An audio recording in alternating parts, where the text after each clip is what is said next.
Hello students, welcome to Affairs Cloud, Learn to Lead. My name is Vikas Rana. So students, हमारी एक application है career clouds के नाम से, जो कि आप डाउनलोड कर सकते हैं थ्रू प्ले स्टोर। ये एप्लीकेशन एंड्रॉयड फोन्स के लिए अवेलेबल है। Once you have downloaded, log in through your Gmail ID and आपको होम पेज पे ट्रांसफर कर दिया जाएगा। आप होम पेज पे देखेंगे आपको जो भी कोर्स ऑफर किए जाते हैं हमारे द्वारा एंड जो आपने कोर्स परचेज किया हुआ है। अगर आप विकास 10 का कोड यूज करते हैं तो आपको स्ट्रेट अवे 10% का डिस्काउंट मिल जाएगा।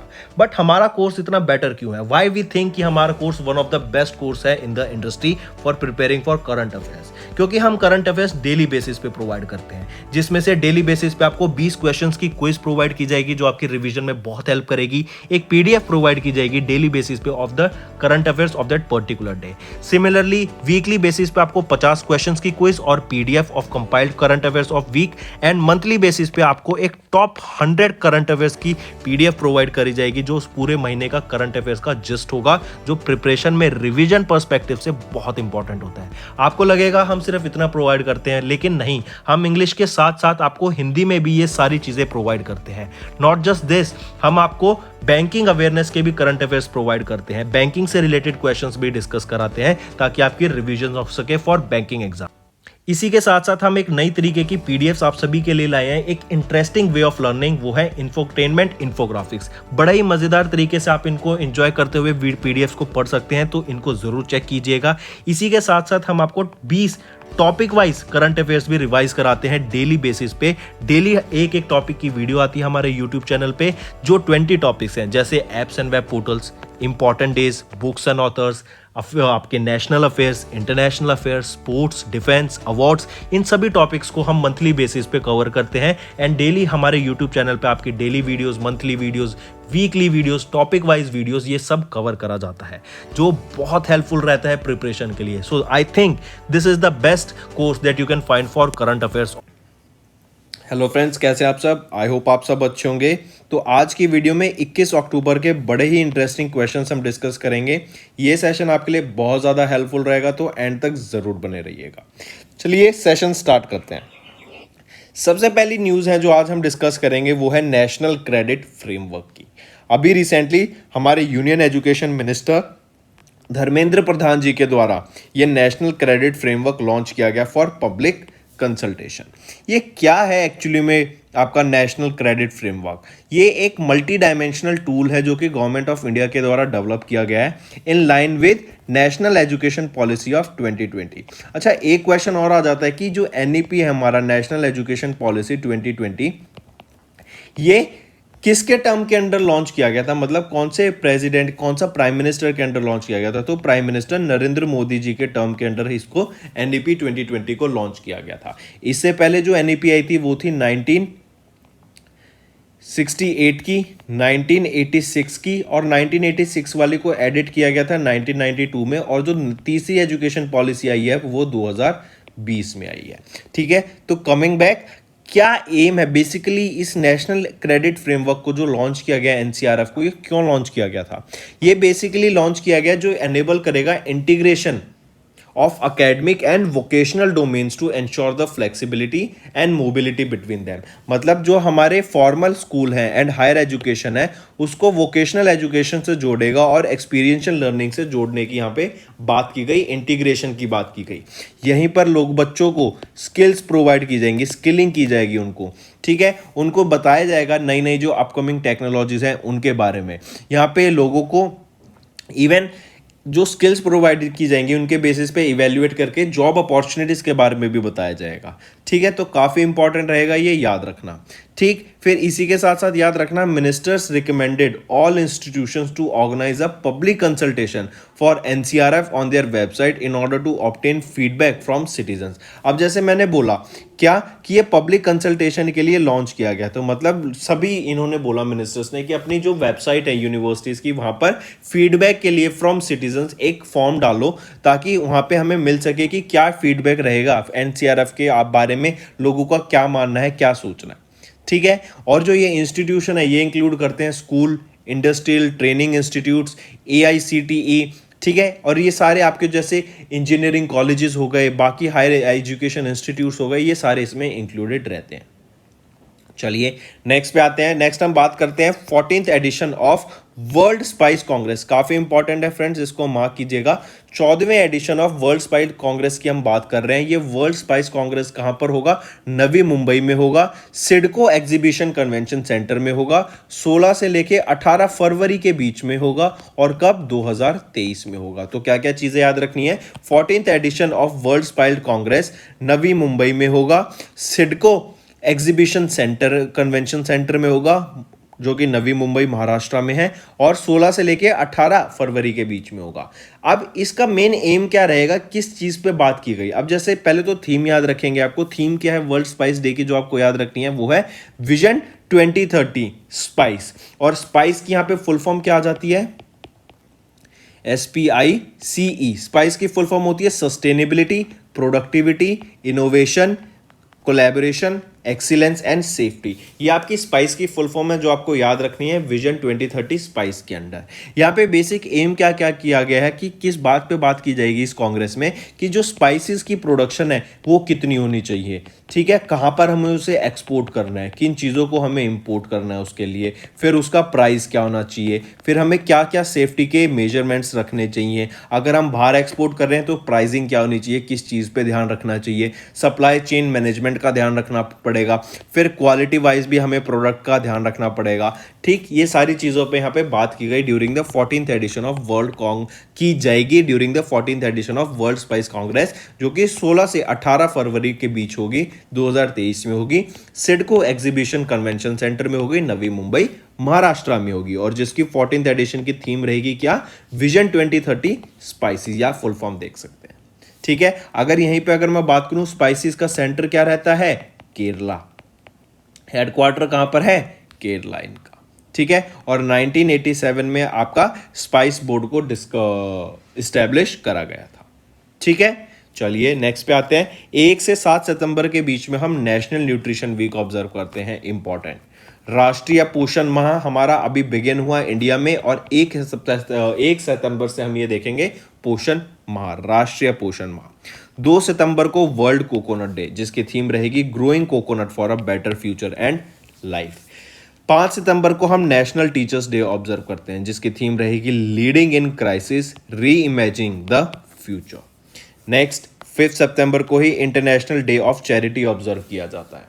फिर 7 सितंबर को international day of clean air for blue skies observe करते हैं, जिसकी थीम रहेगी एयर वी शेयर, ये भी याद रखेंगे।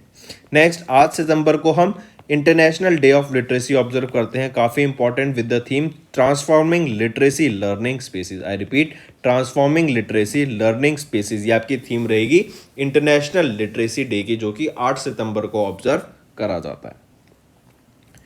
चलिए नेक्स्ट पे आते हैं।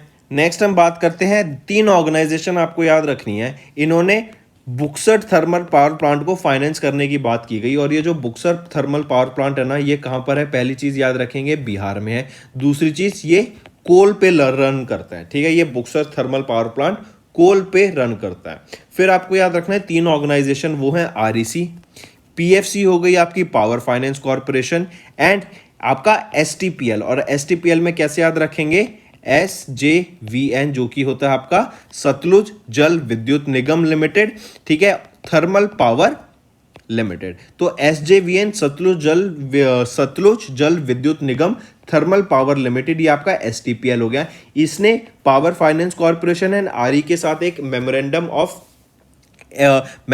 ऑफ एग्रीमेंट, इसको MOA बोला जाता है। ठीक है, तो मेमोरेंडम ऑफ एग्रीमेंट साइन किया है इन तीनों ऑर्गेनाइजेशन ने फॉर फाइनेंसिंग 660 मेगावाट के 2 को बुक्सर थर्मल पावर प्लांट्स को। ठीक है, I repeat, for financing 660 megawatt coal based Buxar thermal power plants को यहां पे फाइनेंस करने की बात की गई इन 3 ऑर्गेनाइजेशन के द्वारा मिलके।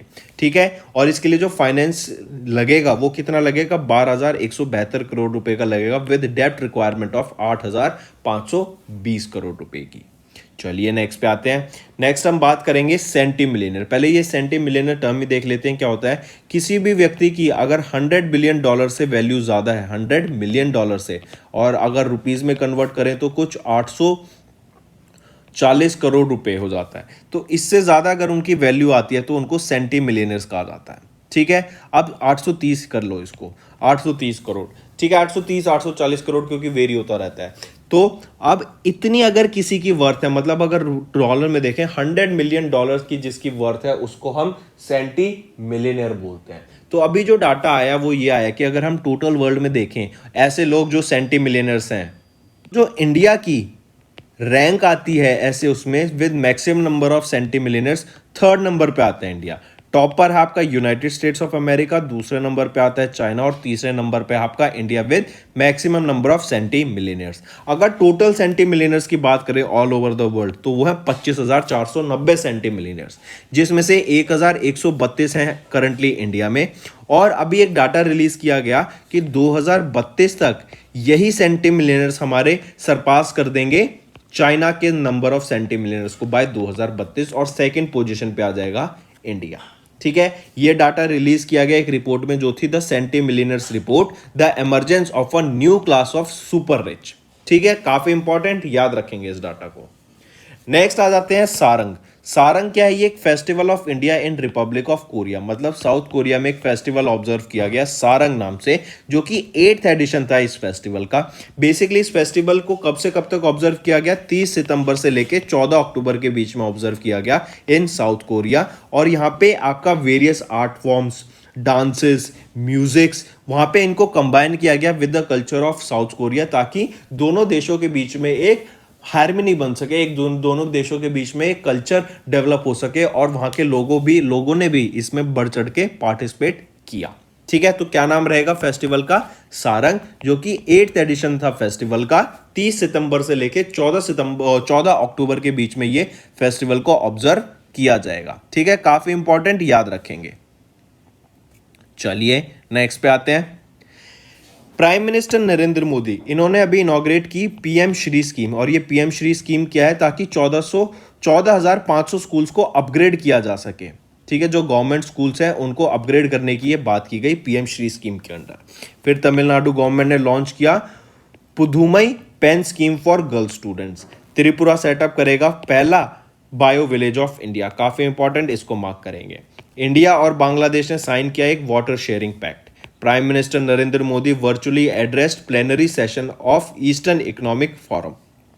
इंडिया एंड यूके कंडक्ट करेगा mega cyber security exercise for 26 countries. Sterlite power ने कमीशन किया 400 किलोवाट की transmission line in Gujarat. Important. ठीक है, चलिए नेक्स्ट पे आते हैं। नेक्स्ट हम बात करेंगे ऑस्ट्रेलिया। ऑस्ट्रेलिया के द्वारा पहले जेरूसलेम कैपिटल डिक्लेयर कर दी गई थी इजराइल की 2018 में। ठीक है, I repeat, former conservative prime minister Scott Morrison, इन्होंने वेस्ट जेरूसलेम को इजराइल की कैपिटल डिक्लेयर कर दिया था दिसंबर 2018 में। लेकिन अब जो नए प्राइम मिनिस्टर हैं ऑस्ट्रेलिया के, एंथनी एल्बनीज, इन्होंने उनके डिसीजन को रिवर्स किया और इजराइल की कैपिटल टेल अवीव को डिक्लेयर कर दिया वापस से। एक चीज और याद रखेंगे, जो टेल अवीव है ना, ये कॉस्टलीएस्ट सिटी भी बोली जाती है वर्ल्ड की। ठीक है, वर्ल्ड की कॉस्टलीएस्ट सिटी टेल अवीव, याद रखेंगे। चलिए, तो नई कैपिटल कौन सी हो गई है अब इजराइल की? देखो, पहले भी दो बोला जाता था कि जेरूसलेम और आपकी टेल अवीव, लेकिन अब इन्होंने ऑस्ट्रेलिया गवर्नमेंट के हिसाब से अब जो कैपिटल रहेगी इजराइल की, वो है टेल अवीव। और याद रखेंगे, इनकी जो मिनिस्ट्री है, जो इनकी सरकार की, यहाँ पे ऑस्ट्रेलिया की सरकार की जो एम्बेसी है, वो भी आपकी टेल अवीव में ही है। चलिए नेक्स्ट आते हैं। नेक्स्ट हम बात करेंगे IPPB, Indian post payment banks and reserve bank innovation hub, RBI hub, इन दोनों के बीच में भी एक कोलैबोरेशन हुआ, ताकि जो सर्विसेज हैं, आपके डिजिटल सर्विसेज हैं, जो आपकी फाइनेंशियल प्रोडक्ट्स एंड सर्विसेज हैं, वो प्रोवाइड करने की इन अ बेटर वे बात की गई to the people of India. इससे आप देखो, एक चीज आपने देखा होगा कि अब इंडिया में जो फाइनेंस है वो बढ़ता जा रहा है। आप देख रहे हैं डिजिटाइजेशन हो रही है। डिजिटाइजेशन की मदद से आपने देखा कि जो हम जैसे बारकोड की वजह से पेमेंट करते हैं, इन चीज़ों में हमें बहुत ज़्यादा बढ़ोतरी देखने को मिली है। तो अगर हम कह रहे हैं कि डिजिटाइजेशन होती जा रही है, फाइनेंस सेक्टर में हमें देख रहे हैं बहुत नए नए स्टार्टअप आते जा रहे हैं, तो आप देखेंगे इवन काफ़ी सारे रिमोट एरियाज में इंडिया में अभी इंटरनेट भी नहीं पहुंचा है। ठीक है, लोगों के पास स्मार्टफोन नहीं है, वो आपके टच स्क्रीन फोन यूज नहीं करते हैं, जहां पे आपकी कई कई एप्लीकेशन होती हैं, एंड्रॉयड या फिर एप्पल यूज नहीं करते हैं। वो नॉर्मल स्मार्टफोन यूज करते हैं, जो नॉर्मल फोन यूज करते हैं जो बटन वाले होते हैं, जिसमें आपकी एप्लीकेशंस नहीं चलती हैं अभी भी। तो ऐसे लोगों तक इंटरनेट अवेयरनेस पहुंचाने के लिए, ऐसे लोगों तक सर्विस पहुंचाने के लिए, इवन आपने देखा होगा अब तो यूपीआई भी, आप अगर आपके पास इंटरनेट नहीं है तो आप मोबाइल से मैसेज करके यूज कर सकते हैं। तो ऐसे लोगों को सर्विस बेटर प्रोवाइड करने के लिए ये नई नई चीजें लॉन्च की जा रही है, नई नई सर्विसेज, नई नई प्रोडक्ट्स लॉन्च किए जा रहे हैं गवर्नमेंट के द्वारा। ठीक है, तो ऐसे जो रूरल एरियाज में वहां के लोगों को जहां तक अभी अवेयरनेस नहीं पूछी है, वहां तक ये सर्विस एंड प्रोडक्ट्स लॉन्च करने की बात की गई, उनको अवेयरनेस क्रिएट कराने की यहां पे बात की गई under this partnership of Indian post payment bank and reserve bank innovation hub, जो कि आरबीआई का ही एक होली ओन्ड सब्सिडरी रहेगी। ठीक है, तो याद रखेंगे, काफी इंपॉर्टेंट ये न्यूज। तो टाई अप किन के बीच में हुआ for innovation in financial products and services? वो है Indian post payment bank and RBI hub. चलिए नेक्स्ट पे आते हैं। नेक्स्ट हम बात करेंगे फोन पे। फोन पे के द्वारा उनका पहला ग्रीन डाटा सेंटर लॉन्च किया गया, first green data centre of phone पे। कहां पे लॉन्च किया गया? ये नवी मुंबई महाराष्ट्र में ही लॉन्च किया गया है। ठीक है, और एक चीज याद रखेंगे, ग्रीन डाटा सेंटर है मतलब ये कार्बन डाइऑक्साइड को रिलीज नहीं करेगा। इससे का मतलब है कि ये एनवायरनमेंट को क्लीन करेगा, क्लीन ही रखेगा, मतलब एनवायरनमेंट को पॉल्यूट नहीं करेगा। सस्टेनेबल डेवलपमेंट गोल्स के आधारित पे इसको बनाया गया है। तो पहला green data centre of phone पे इंडिया कहां पर होगा? ये नवी मुंबई में होगा, जो कि सस्टेनेबिलिटी गोल्स को अचीव करेगा और कार्बन एमिशन को कट डाउन करेगा, मतलब कार्बन एमिशन को ये रिड्यूस करेगा। ठीक है, काफी इंपॉर्टेंट, याद रखेंगे इसको। नेक्स्ट आ जाता है HDFC सिक्योरिटीज। इनके द्वारा पहला women only digital data centre को ओपन किया गया। ये डिजिटल जो सेंटर वो ओपन किया गया, याद रखेंगे यहाँ पे 30 साल की, below the 30 years of age की जो वीमेन्स है वही वर्क करेंगी। रीजन बीइंग कि हमारे अभी कंट्री में अभी काफी सारी ऐसी वीमेन्स हैं जो इन्वेस्टमेंट करना चाहती हैं, लेकिन ड्यू टू सम रीजंस वो इन्वेस्टमेंट नहीं कर पाती। इसलिए एक वीमेन सेंट्रिक माहौल बनाने के लिए इन्होंने HDFC बैंक के द्वारा, जो कि एक जो HDFC बैंक के द्वारा, उनकी सब्सिडरी के द्वारा, HDFC सिक्योरिटीज लिमिटेड जो कि सब्सिडरी है HDFC बैंक लिमिटेड की, उनके द्वारा पहला women only digital centre open किया गया बैंगलोर कर्नाटका में, जहां पे जो वीमेन स्टाफ होगा वो एज्ड होगा बिलो 30 ईयर्स ऑफ एज, और ये both male as well as female investors को, कस्टमर्स को कैटर करेगा। इस डाटा सेंटर में ये जो आपका डिजिटल सेंटर है HDFC सिक्योरिटीज लिमिटेड के द्वारा ओपन किया गया है, यहाँ पे जो कस्टमर्स आएंगे वो कर्नाटका, तमिलनाडु, आंध्र प्रदेश और तेलंगाना, इन 4 स्टेट से बेसिकली यहाँ पे कस्टमर्स इनको देखने को मिलेंगे। काफी इंपॉर्टेंट डाटा है, याद रखेंगे। Women only digital centre Bangalore Karnataka में ओपन किया गया, किसके द्वारा? आपका HDFC सिक्योरिटीज लिमिटेड के द्वारा। एक चीज और याद रखेंगे, अभी SBI के द्वारा एक डेडिकेटेड ब्रांच ओपन की गई है सिर्फ आपके स्टार्टअप्स को फंड करने के लिए। ठीक है, और ये कहां पे ओपन की गई है? ये बैंगलोर में ओपन की गई है। और सिमिलर काइंड की एक डेडिकेटेड ब्रांच जो कि स्टार्टअप फंडिंग के लिए हेल्पफुल रहेगी, वो गुरुग्राम हरियाणा में भी लॉन्च करने की बात की गई है। ठीक है, काफी इंपॉर्टेंट मार्केट।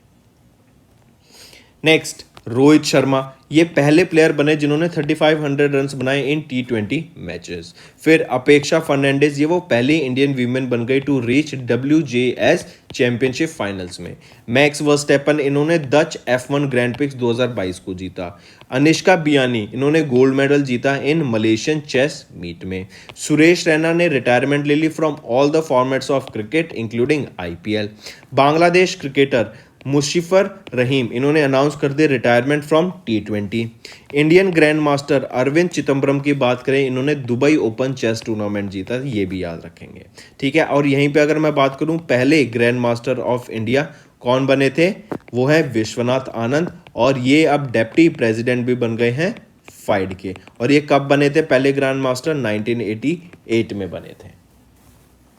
नेक्स्ट पे आते हैं Jindal steel and power limited. इन्होंने अभी एक MOU साइन किया है ग्रीनको ग्रुप के साथ, ताकि 1000 megawatt of carbon free energy ये इनको प्रोवाइड करेंगे जिंदल स्टील पावर लिमिटेड को, ताकि जो ये स्टील मेकिंग ऑपरेशंस हैं अंगुल ओडिशा में उसको कैरी आउट कर सकें। और हमें पता है स्टील को अगर हम बना रहे हैं तो वहाँ पे एनर्जी की काफ़ी ज़्यादा रिक्वायरमेंट होती है, और उस एनर्जी को चाहे तो वो रिन्यूएबल एनर्जी से पूरा कर सकते हैं, चाहे वो नॉन रिन्यूएबल एनर्जी से, चाहे वो इन्वायरमेंट को पॉल्यूट कर सकते हैं, चाहे वो इन्वायरमेंट को पॉल्यूट ना करके उसको सस्टेनेबल डेवलपमेंट गोल मॉडल पे ला सकते हैं। तो उन्होंने सोचा कि क्यों ना ग्रीन ग्रुप के साथ टाई अप करें और 1000 मेगावाट ऑफ एनर्जी हम वो लें जो कि आपकी कार्बन अमाउंट को मतलब कार्बन को जिसने इन्वायरमेंट में रिलीज ना कराओ, मतलब जैसे ही वो आपकी रिन्यूएबल सोर्स ऑफ एनर्जी से ग्रीन एनर्जी हो बेसिकली। ठीक है, इसीलिए जिंदल स्टील पावर लिमिटेड ने ग्रीन को के साथ टाई अप किया for carbon free 1000 megawatt of energy के लिए। काफी इंपॉर्टेंट, डायरेक्टली इसको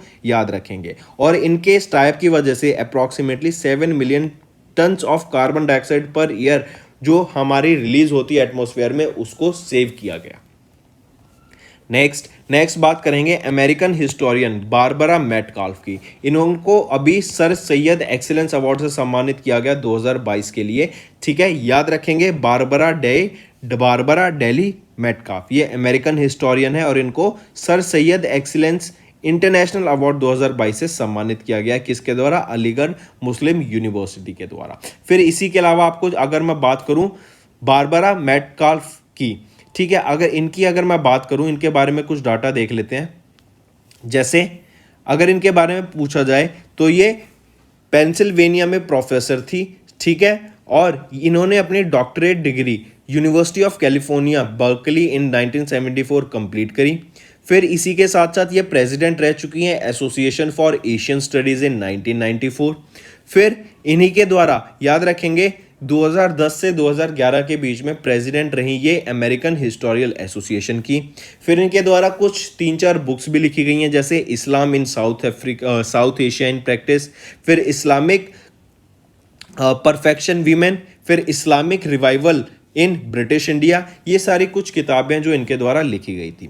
ठीक है, और इनको sir Syed excellence international award से सम्मानित किया गया, और किस यूनिवर्सिटी के द्वारा? अलीगढ़ मुस्लिम यूनिवर्सिटी के द्वारा सम्मानित किया गया, जो कि 17 अक्टूबर को किया गया, जो कि 205वीं birth anniversary of the Aligarh Muslim University founder sir Syed Ahmad Khan की।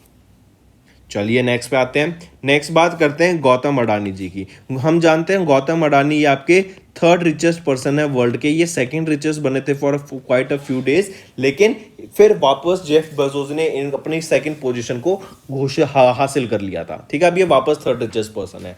बात करें तो ये एशिया के भी रिचेस्ट पर्सन है, ये इंडिया के भी रिचेस्ट पर्सन है। तो अभी फोर्ब्स की टॉप 100 रिचेस्ट इंडियंस की लिस्ट आई, जिसमें से अगर हम देखें तो यहाँ पे आप देख सकते हैं गौतम अडानी 1st पोजीशन पे, मुकेश अंबानी 2nd पे, 3rd पे राधा कृष्ण दमानी जी, 4th पे साइरस पूनेवाला और 5th पे शिव नादर। और यहीं पे एक डाटा और याद रखेंगे, जैसे गौतम अडानी तो वर्ल्ड में 3rd रिचेस्ट पर्सन हो जाते हैं, लेकिन अगर हम मुकेश अंबानी की हम बात करें तो ये टॉप 10 में भी नहीं आते हैं। ये अब 11th पोजिशन पे है as the richest person in the world. Next हम बात करेंगे यूरोपियन यूनियन के टॉप ह्यूमन राइट प्राइज की। अभी आप देखते हैं यूक्रेन में वॉर चल रही है, तो यूक्रेन के काफ़ी सारे लोगों को इवैक्यूएट कर लिया गया, वहाँ से निकाला गया, लेकिन काफ़ी सारे सिटीजन अभी वहाँ पे ऐसे हैं जो कि वहीं पर रह के यूक्रेन में अपनी फोर्सेस के साथ लड़ाई कर रहे हैं और रशियन के खिलाफ वहाँ पे फाइट चल रही है उनकी। तो ऐसे लोगों को सम्मानित करने के लिए, उनके करेज के लिए, उनकी ब्रेवरी के लिए पीपल ऑफ यूक्रेन को Sakharov prize of freedom of thought, I repeat 2022 के Sakharov prize for freedom of thought से सम्मानित किया गया, जो कि यूरोपियन यूनियन का टॉप ह्यूमन राइट प्राइज है for the people of Ukraine. Highly important, याद रखेंगे यूरोपियन पार्लियामेंट सम्मानित करेगा 2022 Sakharov prize for freedom of thought से किनको? पीपल ऑफ यूक्रेन को, ताकि जो वो वर्क कर रहे हैं, जो वहां पे वो रह के अपना एक संघर्ष कर रहे हैं, जो लड़ाई में सहयोग कर रहे हैं, लोगों का साथ दे रहे हैं यूक्रेनियन फोर्सेस का टू अगेंस्ट रशियन इन्वेजन, इसीलिए लोगों को उनकी ब्रेवरी के लिए से सम्मानित किया जाएगा। इस अवार्ड के साथ 50,000 यूरो का प्राइज मनी आएगा, जो कि डिस्ट्रीब्यूट किया जाएगा to the representative of Ukrainian civil society. और जो ये अवार्डिंग ऑफ शाकरोव प्राइज है, ये 14 दिसंबर 2022 को होगी, फ्रांस में होगी। ठीक है, चलिए नेक्स्ट पे आते हैं। नेक्स्ट काफ़ी इंपॉर्टेंट न्यूज़ रहेगी, इसको मार्क कीजिएगा। अभी United Nation human right council की स्पेशल रिपोर्टर की एक अपॉइंटमेंट की गई है, और वो कौन है? Doctor KP Ashwini. ये एक दलित वीमेन स्कॉलर है जिनको अपॉइंट किया गया United Nation human right council का स्पेशल रिपोर्टर की तरह। आई रिपीट, 3 साल की ये अपॉइंटमेंट रहेगी, काफ़ी इंपॉर्टेंट रहेगी, याद रखेंगे। United Nation human right council ने अपॉइंट किया डॉक्टर केपी अश्विनी को, जो कि कोलार डिस्ट्रिक्ट से आती हैं, कर्नाटका की। इनको स्पेशल रिपोर्टर अपॉइंट किया गया on contemporary forms of racism, racial discrimination, xenophobia and related intolerance के खिलाफ ये वर्क करेंगी। And she became the first Indian and Asian to be appointed as United Nation human right council की special reporter. काफ़ी important, इसको याद रखेंगे, और 3 साल के लिए अपॉइंटमेंट की गई है। ठीक है, इसी के साथ साथ आपको याद रखना है कि she will work towards racism, reason based discrimination के खिलाफ ये वर्क करेंगी। ठीक है, और Islamophobia and discrimination against migrants के खिलाफ भी इनको काफ़ी ज़्यादा वर्क करने की पड़ेगी। और इवन इन्होंने भी अपनी जो अभी इन्होंने डॉक्टरेट ली है, जो इन्होंने स्टडी किया है, उसके दौरान भी इन्होंने काफ़ी सारा रिसर्च वर्क करा है on this particular profession itself. ठीक है, तो वापस आ जाते हैं डॉक्टर केपी अश्विनी, जो कि कोलार डिस्ट्रिक्ट से कर्नाटका से बिलोंग करती हैं। इनको अभी पहला, और ये पहली इंडियन एंड एशियन बनी जिनको यूनाइटेड नेशन के ह्यूमन राइट काउंसिल के स्पेशल रिपोर्ट की पोजीशन पे अपॉइंट किया गया, और 3 साल के लिए अपॉइंटमेंट करी गई है। आप इनको पिक्चर में भी देख सकते हैं। नेक्स्ट आ जाते हैं शंकरा सुब्रमण्यम। इनको अभी नेम किया गया principal scientist, main scientist appoint किया गया of the ISRO's Aditya L1 mission. Aditya का मतलब सन हो जाता है, और L1 होते हैं लैंग्रेज पोजीशन, वहां पे जहां पे इस आदित्य मिशन, इस स्पेसक्राफ्ट को, इस सैटेलाइट को पोजीशन किया जाएगा, लैंग्रेज पोजीशन। ठीक है, लैंग्रेज पॉइंट भी कहते हैं उसको। तो जो ये सन पे मिशन जाएगा इंडिया का 2023 में, उनके जो प्रिंसिपल साइंटिस्ट, जो इंपॉर्टेंट मेन साइंटिस्ट अपॉइंट किए गए, वो है शंकरा सुब्रमण्यम जी। काफ़ी इंपॉर्टेंट, मार्क कीजिएगा इस न्यूज़ को। ठीक है, यहाँ पे आप देख सकते हैं इसरो ने डॉक्टर शंकरा सुब्रमण्यम के, जो कि एक सीनियर सोलर साइंटिस्ट हैं, इनको अपॉइंट किया गया as the principal scientist of Aditya L1 mission. ठीक है, अगर डॉक्टर शंकरा सुब्रमण्यम की बात करें, ये हेड हैं of space astronomy group of USRC। ठीक है, और USRC क्या है? Rao satellite centre. ठीक है, Rao satellite centre which is involve in developing scientific payload for Aditya L1, XPOSat and Chandrayaan 3 propulsion module. चलिए नेक्स्ट पे आते हैं। नेक्स्ट हम बात करेंगे, ये डायरेक्ट सिंपल याद रखेंगे, मिनिस्ट्री ऑफ कॉर्पोरेट अफेयर्स ने नॉमिनेट किए 2 डायरेक्टर्स को for the board of infrastructure leasing and financial services के लिए। कौन है वो 2 लोग? वो है जी महालिंगम एंड दीपक मोहंती जी। ये नॉन एग्जीक्यूटिव डायरेक्टर्स अपॉइंट किए गए on the boards of infrastructure leasing and financial services के लिए। 15 अक्टूबर से इनकी अपॉइंटमेंट शुरू हो जाएगी। नेक्स्ट पे आते हैं। नेक्स्ट हम बात करेंगे फीफा की। फीफा ने अभी एक फुटबॉल, अभी हम जानते हैं वीमेंस वर्ल्ड कप होगा 2023 में, तो फीफा का मैस्कॉट रिलीज किया गया है for the women's world cup. वो है एक पेंगुइन जिसका नाम है टजूनी। आई रिपीट, टजूनी नाम का एक पेंगुइन का मैस्कॉट रिलीज किया गया है, जो कि वीमेंस वर्ल्ड कप के लिए, फीफा वीमेंस वर्ल्ड कप 2023 के लिए लॉन्च किया गया।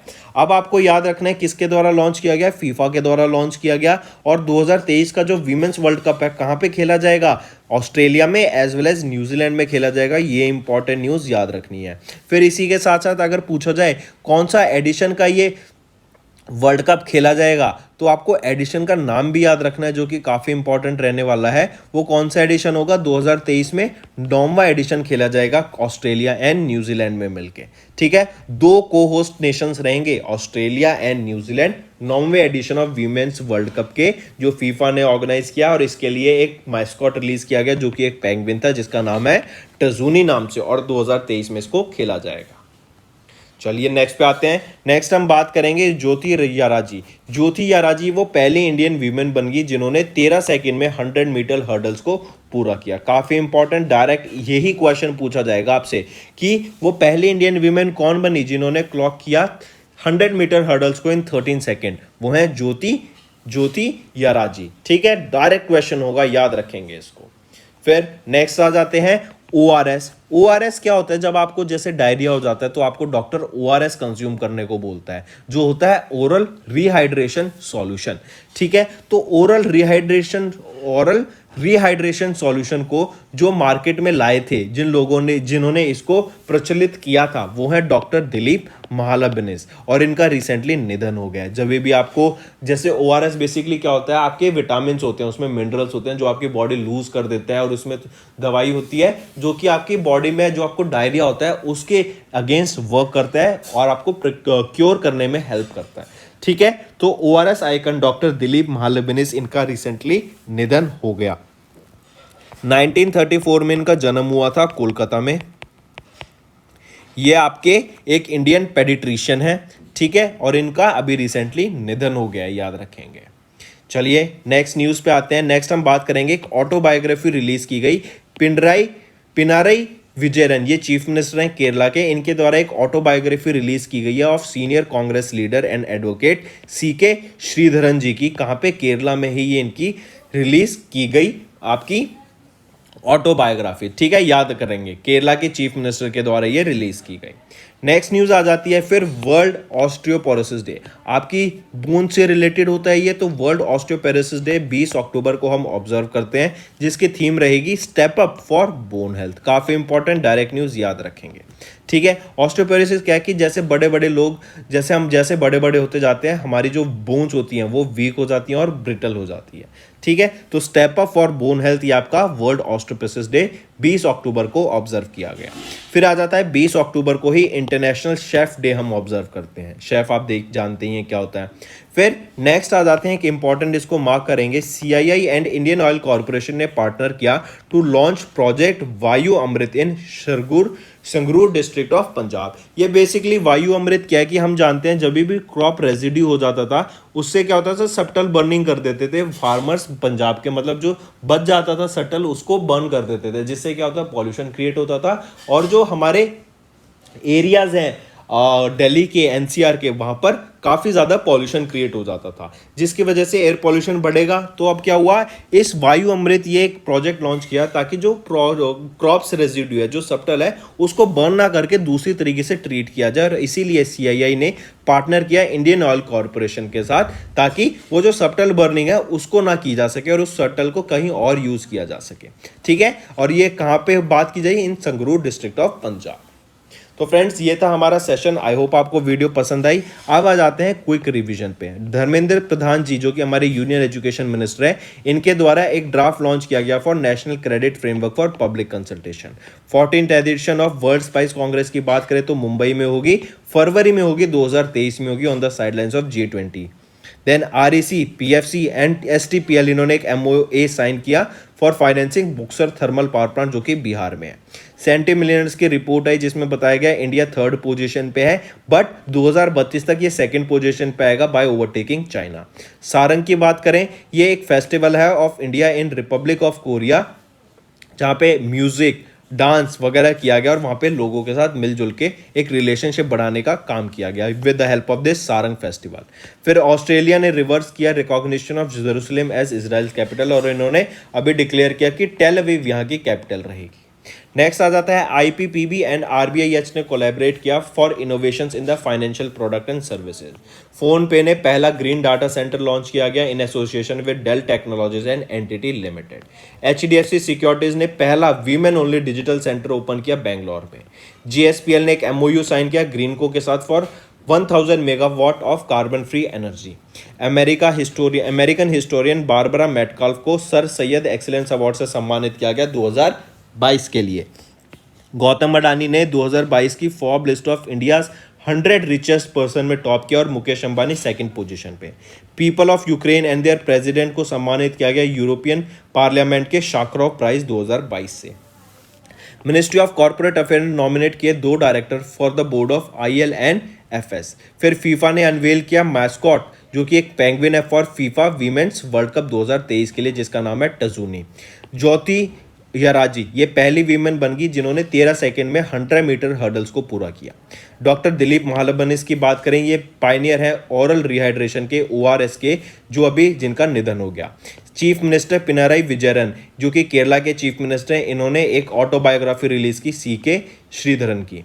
वर्ल्ड ऑस्टियोपोरोसिस डे 20 अक्टूबर को। इंटरनेशनल शेफ डे 20 अक्टूबर को, और CII and Indian oil corporation ने पार्टनर किया एक वायु अमृत प्रोजेक्ट लॉन्च करने के लिए in the Sangrur district of Punjab. काफी इंपॉर्टेंट, याद रखेंगे। तो फ्रेंड्स ये था हमारा सेशन, एंड अब आ जाते हैं आपके होमवर्क पर। जो पहला होमवर्क क्वेश्चन है, as per United Nation multi dimensional poverty index किस कंट्री के पास largest number of poor people हैं वर्ल्ड वाइड। दूसरा, प्रधानमंत्री भारतीय जन उर्वरक परियोजना लॉन्च की गई रिसेंटली किस यूनियन मिनिस्ट्री के द्वारा। तीसरा, रैंक बतानी है आपको India in the freedom house internet freedom index में, बताइए। चौथा क्वेश्चन, थीम बतानी है international day for the eradication of poverty की। पांचवा, शहान करुणाटिलिका, इन्होंने अभी 2022 का बुकर प्राइज जीता फॉर फिक्शन, ये किस कंट्री से बिलोंग करती हैं। तो ये 5 आपके होमवर्क क्वेश्चन है फ्रेंड्स, अच्छे से करिएगा, चीटिंग करके कमेंट नहीं करना है। नहीं आता कोई बात नहीं, गूगल कीजिए, उसके बारे में पढ़िए और फिर कमेंट कीजिए। वो बेस्ट तरीका है पढ़ाई करने का, क्वेश्चंस करने का और ये क्विज अटेम्प्ट करने का। इसके बाद जाइए नोट्स रिवाइज कीजिए जो आपने बनाए, और क्विज अटेम्प्ट कीजिए जो हमारी एप्लीकेशन में, कैरियर्स क्लाउड एप्लीकेशन में हमने प्रोवाइड कर रखी है। बहुत अच्छी क्विज होती है, बहुत अच्छे सेशंस के क्वेश्चंस होते हैं, एंड बहुत हेल्प मिलेगी आपको उससे भी। ठीक है, तो ये हमारा सेशन था friends. That's all for the day. Thank you and have a nice day. That's all for the day friends, ये हमारी वीडियो थी। आई होप आपको वीडियो पसंद आई होगी। इसी के साथ साथ फ्रेंड्स आप हमारे यूट्यूब चैनल को सब्सक्राइब कर सकते हैं, आप टेलीग्राम चैनल पे जाके हमें फॉलो कर सकते हैं, एंड इसी के साथ साथ अगर आपको कोई भी प्रॉब्लम आ रही है या तो पेमेंट में या हमारे कोर्सेज के साथ, तो आप हमें कांटेक्ट कर सकते हैं एट द नंबर 7677333862, या फिर आप हमारी मेल आईडी पे हमें मेल कर सकते हैं, and I will make sure कि आपकी जो प्रॉब्लम है उसको जल्दी से जल्दी सॉल्व किया जाए। इसी के साथ साथ आप हमारे इंस्टाग्राम हैंडल affairscloud_official को फॉलो कर सकते हैं। कोड और याद रखना, वो है विकास 10। अगर आपको 10% का एक्स्ट्रा डिस्काउंट चाहिए तो आप विकास 10 का कोड यूज कर सकते हैं, आपको क्रैक 10 के अलावा 10% का डिस्काउंट यहां पे मिलेगा। और इसी के साथ साथ अगर आपको कोई भी इश्यू आ रहा है हमारी एप्लीकेशन से रिलेटेड, वेबसाइट से रिलेटेड, या आपका कोर्स परचेज नहीं हो रहा, या आपका कोर्स परचेज हो गया, पैसे कट गए हैं, या कोई भी इश्यू आ रहा है, तो आप हमें कॉन्टैक्ट कर सकते हैं एट द नंबर 9677333862, या फिर आप मेल कर सकते हैं support@affairscloud.com पे, एंड आई मेक श्योर हमारा रिप्रेजेंटेटिव आपको जल्दी से जल्दी आपको रीच करेगा एंड आपकी प्रॉब्लम को सॉल्व करेगा।